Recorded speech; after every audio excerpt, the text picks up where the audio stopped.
Hello, happy Thursday.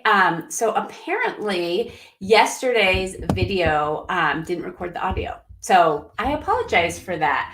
I was in meetings most of the day, so I didn't have a chance to go out and check the video. And I was on our team Asana account this morning, and Dean, who repurposes all these videos, make sure they get out to the blog, was like, there's no audio. So anyways, what I was talking about yesterday was continuing the conversation around follow-up. So if you go back on Tuesday, you'll see that, we've been talking about this topic of follow-up. And the reason we're talking about it is here in the group, this is the number one thing that you guys said that you want help with in terms of how do you create systems, how do you make processes so that you follow up well and you follow up consistently.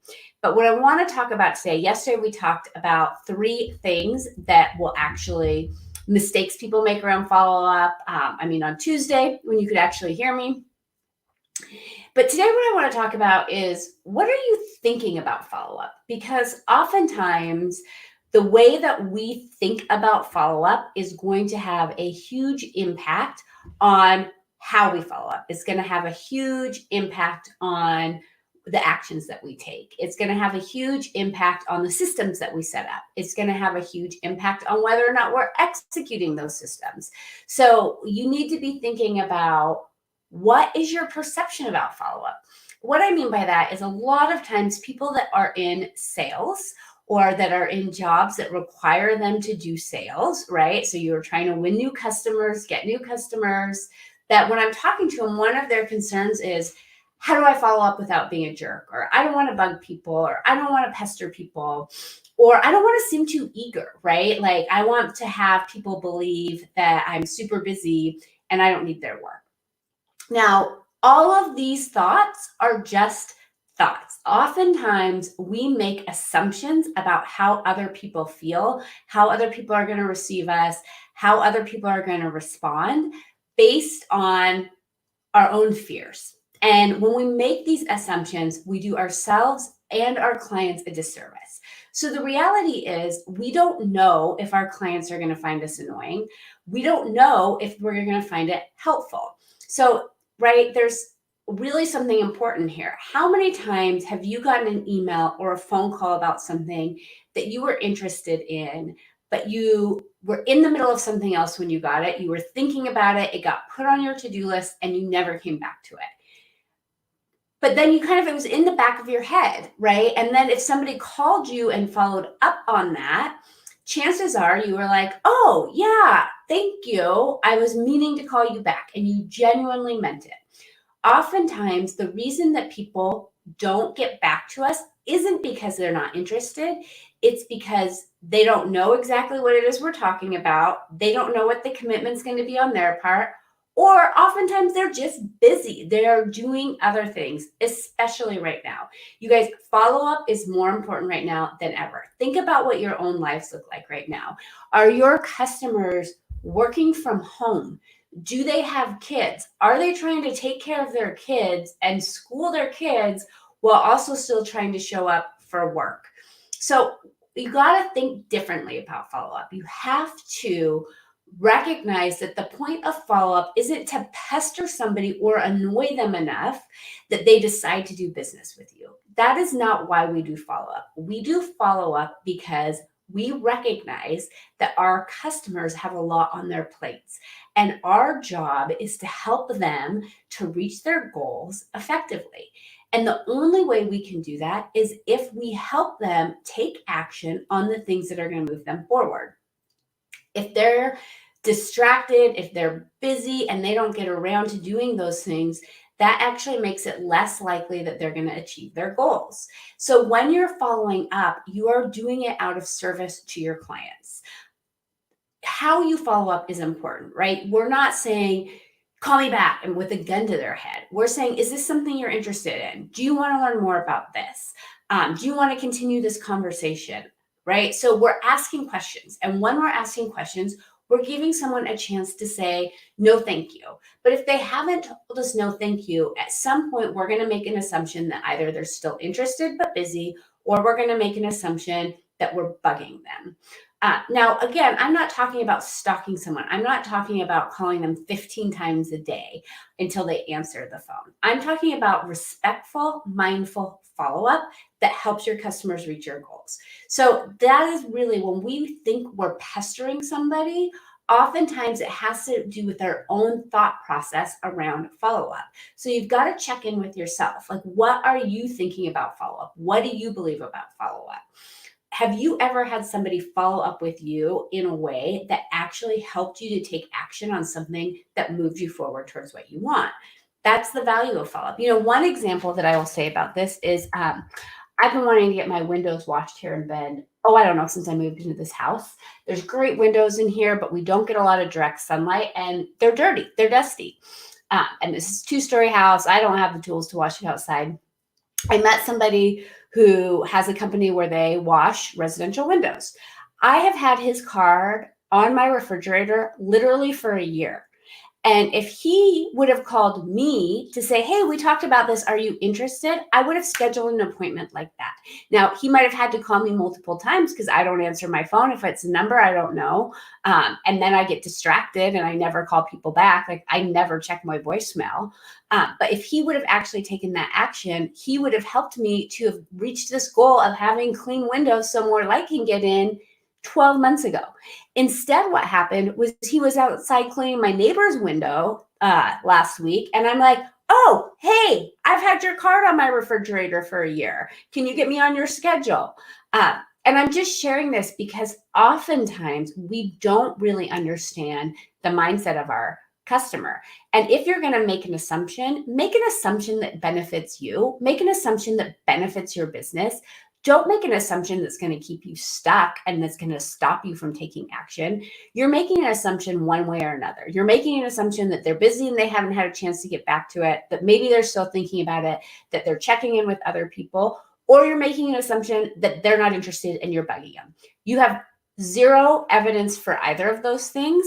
So if you're going to make an assumption, choose to believe the thing that's going to actually help you succeed in your business. People will tell you if they're not interested. If you ask somebody multiple times, is this something you're interested in? And they say no, you've got to give them enough chances to actually think about it and make a decision.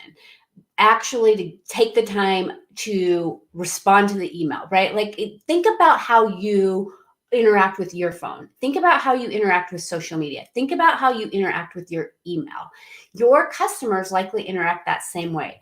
I am not the type of person who I want to be, but I'm not, who has my calendar so time blocked that I check email twice a day. And when I read an email, I respond to it. I know people like that. I'm not that person. Most people aren't. What happens is I get an alert that some emails coming in. I don't even know how to turn those off. I'm not tech savvy. And I'm like, oh, I need to do something about that.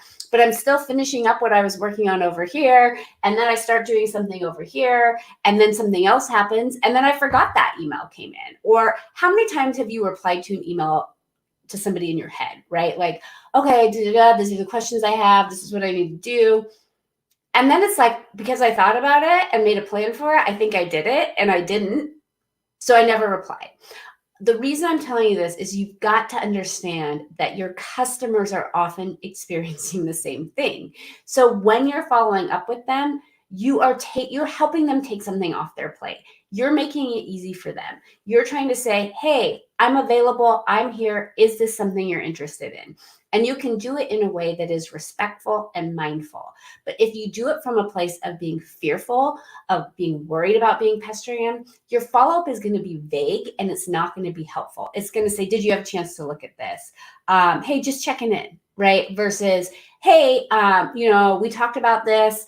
Just wanted to get back to you. Is this something you're still interested in? If you ask a specific question and you set expectations, follow-up just feels natural and it helps your customers to make a decision.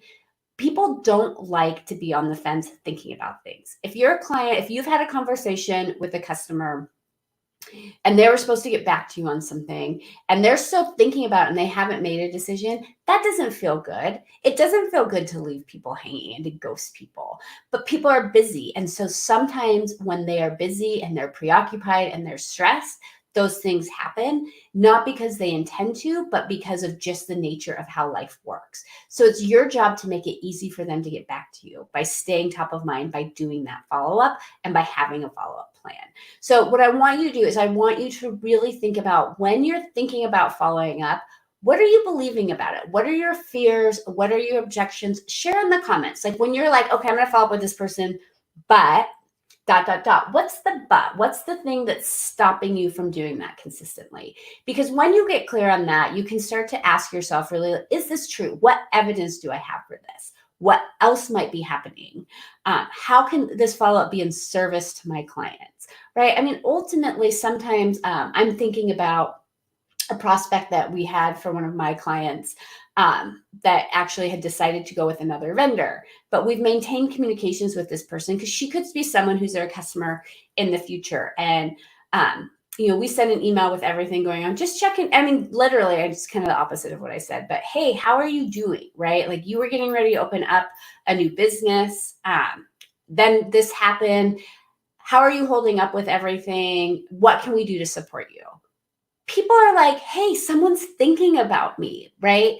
That's a thoughtful thing to do, that you can actually use follow-up to build connection, to make people feel valued, to make people feel heard and like they're part of something and like they matter. So what you think about it, though, is going to shape how you do it. And how you do it is going to shape how it's received. So I want you first to start with thinking about, what are the things that you're scared about when it comes to follow-up? Because if you get clear on those things, then it'll be much easier to make that plan moving forward. So I am so sorry about yesterday, the fact that you guys didn't get to hear the audio. If I'm being perfectly honest with you, it's probably a good thing. I was super distracted yesterday. I don't even remember what the video, I know it was about follow-up, but I can't tell you the specific things that I talked about. So I've got to go back and find my notes. So we'll make sure that you didn't miss anything and we'll get that topic covered. But what other specific questions do you have about follow-up? Where do you get stuck? Let me support you in that. If you want more support in finding more clients right now, building out the systems and the processes to find and win more clients once this is over and you're reemerging and you want to go back into a growth mode for your business, we have a free framework that you can download right now. It's a 4-part framework. It covers the 4 P's of creating predictable profits to help you get more clients now in challenging times and after challenging times. That is going to be available until Friday. So that's tomorrow. So if you haven't gone in and got access to that yet, do that. Make it a priority. There's so much information in there that is going to really set you up for success in terms of building your processes, building your systems for creating that predictable profits by getting more clients, right? If you don't have clients, you can't win. You can't increase your revenue. That's how we grow our businesses, is by getting clients and working with more people. So download that framework. It's mytimetoprofit.com/workshop. It's free until Friday. It's a lot of alliteration. So make sure you get your copy, and then I will see you tomorrow right around 10 a.m.